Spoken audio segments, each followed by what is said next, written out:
Hi guys, this is the Betamax Man here.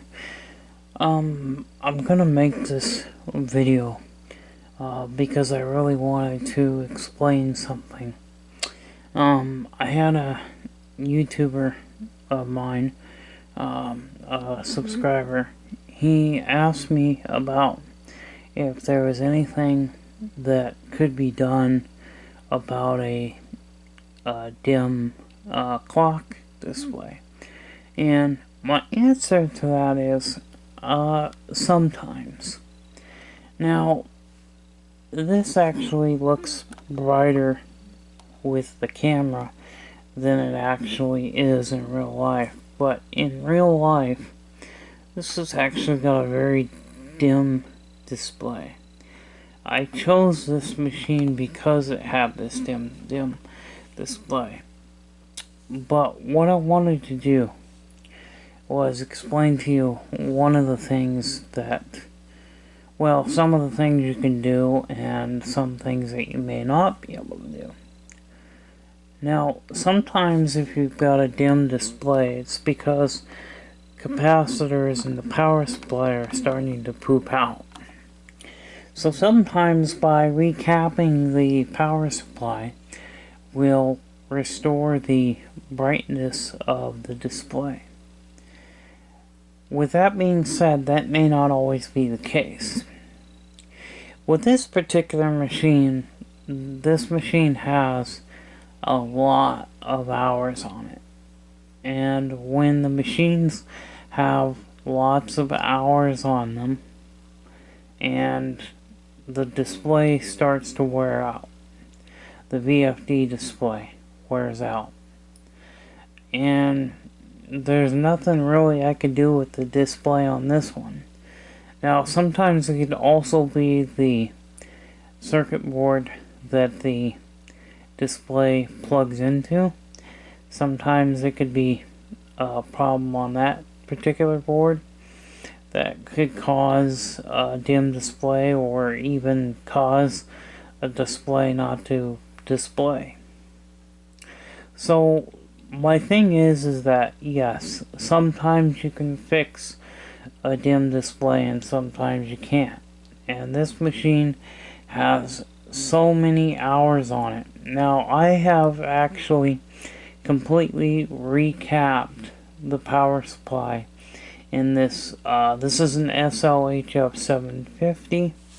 This is from one of my personal collections of betas that I have, and the 750 was really a neat machine because it had this really unique drawer opening design, and so that was kind of cool. Another thing is, this was the first machine to bring back the Beta 1 speed. Now, this will not record in the original Beta 1, but it will record in the Beta 1S, which is Beta 1 Super. So it's Super Beta, Beta 1 Super Beta, and then there's Beta 1 Super High Band. Now this only supports the Beta 1S, which is the Beta 1 Super, the 5.6 megahertz. The SLH 1000 will record in the Beta 1 Super High Band, or SHB.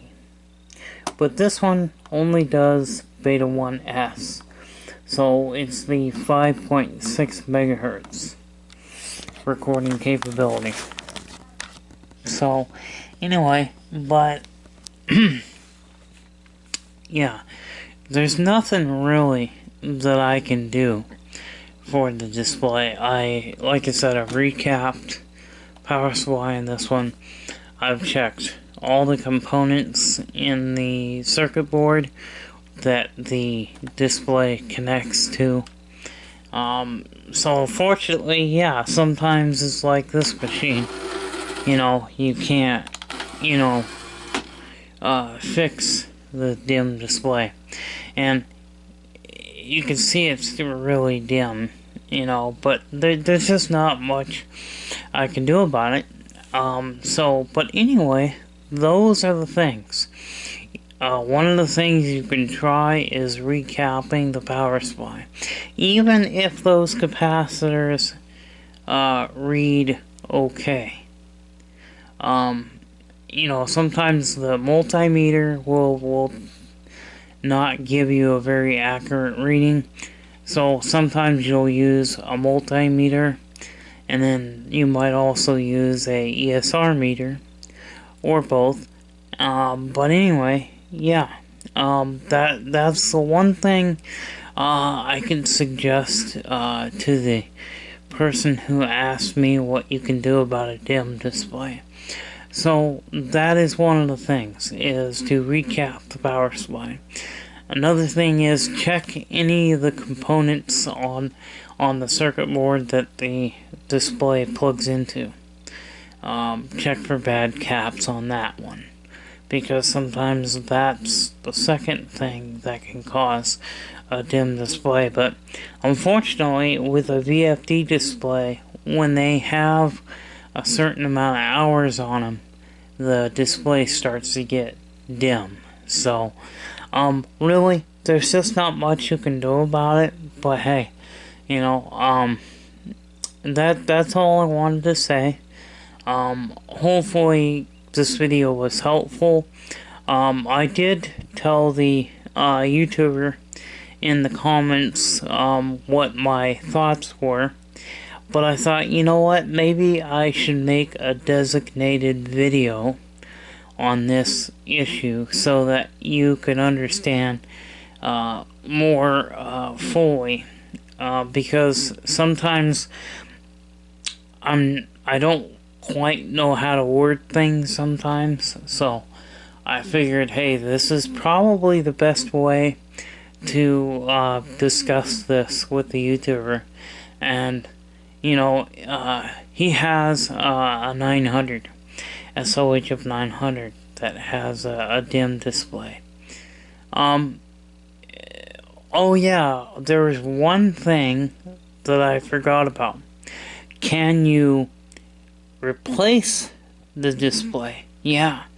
If you've tried recapping the power supply, still nothing, you've checked the circuit board that the display plugs into and nothing's wrong there, you can replace the display with another one, with one that doesn't have as many hours on it and that still has good life left in it.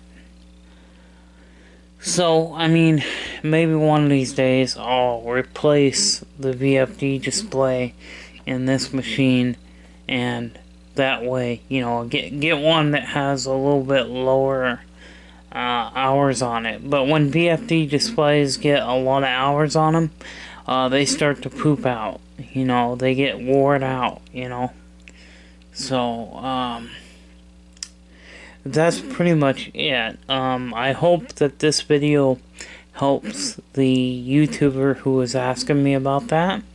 So, yeah. I'll help you guys as much as I can. Like I said before, I can't always help you, but I sure will try. I will do my very best and try in helping you guys, because you guys are awesome. I'm so happy that people are learning about these machines. So anyway, we'll catch you and see you in the next video. This is the Betamax Man signing off. Bye bye.